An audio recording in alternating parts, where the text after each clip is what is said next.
Hello అండి, welcome to my channel. ఇప్పుడు మనం వచ్చేసి తెలంగాణలో అత్యంత ప్రసిద్ధి పర్యాటక ప్రదేశాల్లో ఒకటైన బోగత జలపాతం అండి. ఇది మనకు ఖమ్మం జిల్లాలోని వజీద్ మండలంలోని కోయవీరపురం అనే గ్రామంలో ఉంది. ఇది మనకు వచ్చేసి ఈ బోగత జలపాతం వచ్చేసి మనకు దట్టమైన అడవిలో ఉందండి. ఇక్కడికి చేరుకునేందుకు హైదరాబాద్ నుంచి ఖమ్మం మీదకు అప్రాక్సిమేట్లీ మనకు 420 కిలోమీటర్లు అయితే ప్రయాణం చేయాల్సి ఉంటుంది.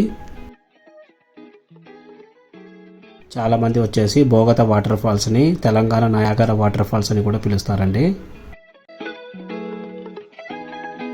ఈ వాటర్ ఫాల్స్కు ఉన్న ప్రత్యేకత ఏంటంటే 30 అడుగుల ఎత్తు నుంచి వాగునీళ్ళు వచ్చేసి దూకి కింద పడి పెద్ద జలాశయంగా ఏర్పడతాయి. పచ్చని దట్టమైన అడవుల మధ్య కొండ కోణల్లో నుంచి హోరెత్తే నీటి వైల నిండైన జలపాతం బోగత. అందుకే దీన్ని మనము ప్రకృతి సృష్టించిన అందమైన అందాలలో ఒకటిగా మనం చెప్పుకుంటామండి. ఇక్కడ వచ్చేసి తెలంగాణ రాష్ట్ర ప్రభుత్వము టూరిస్టులకు వచ్చేసి కొన్ని రకాల టవర్స్ అయితే అందుబాటులోకి తీసుకొచ్చిందండి. ఈ టవర్స్ పైనుంచి మనం చూస్తే ప్రకృతి అనేది చాలా బాగా కనిపిస్తుంటుంది.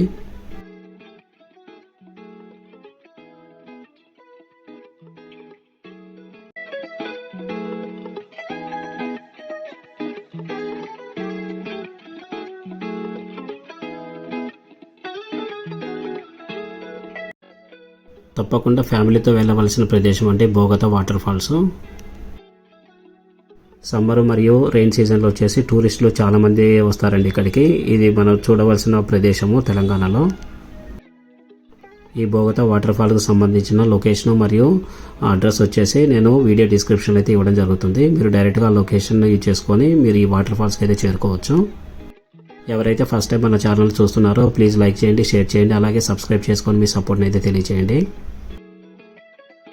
ఇక్కడ వాటర్లో స్విమ్ చేయడానికి అయితే ఇప్పుడు ప్రస్తుతానికైతే అనుమతించట్లేదండి ఇక్కడ ఉన్న అధికారులు. మనకు వచ్చేసి కొన్ని స్పాట్స్ ఉన్నాయి, సో అక్కడైతే మనం అయితే స్విమ్ చేసుకోవచ్చు.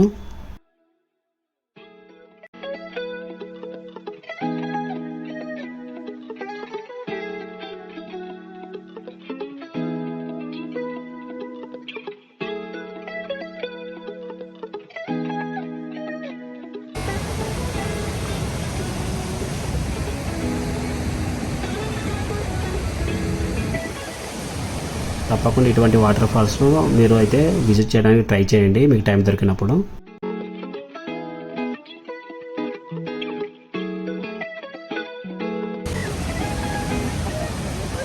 ఇది మనకు వచ్చేసి తెలంగాణలో ఒక పర్యాటక ప్రాంతంగా చెప్పుకోవచ్చండి. ఇక్కడ వాటర్ ఫాల్స్లోకి దిగడానికి అనుమతించట్లేదండి. ఇక్కడ వచ్చేసి మనకు కొన్ని నీటి కొలాలను అయితే ఏర్పాటు చేశారు అడవి అధికారులు. సో ఆ నీటి కొలంలోకి వెళ్ళి మనమైతే ఎంజాయ్ అయితే చేయొచ్చు. అంతేకాకుండా ఇక్కడ చిన్నపిల్లలు ఆడుకునేందుకు కొన్ని పార్కులు కూడా ఏర్పాటు చేశారండి.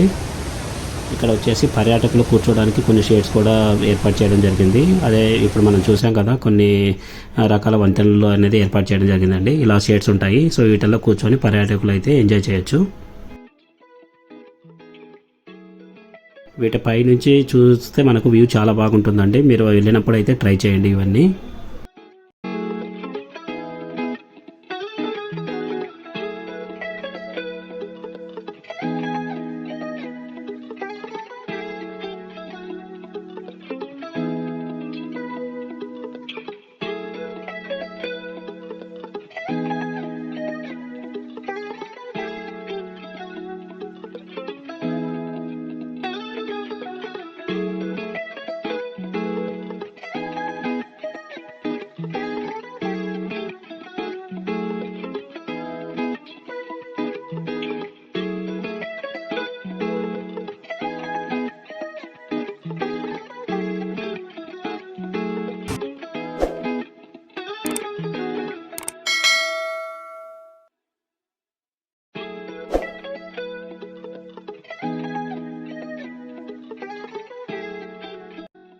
Thank you for watching.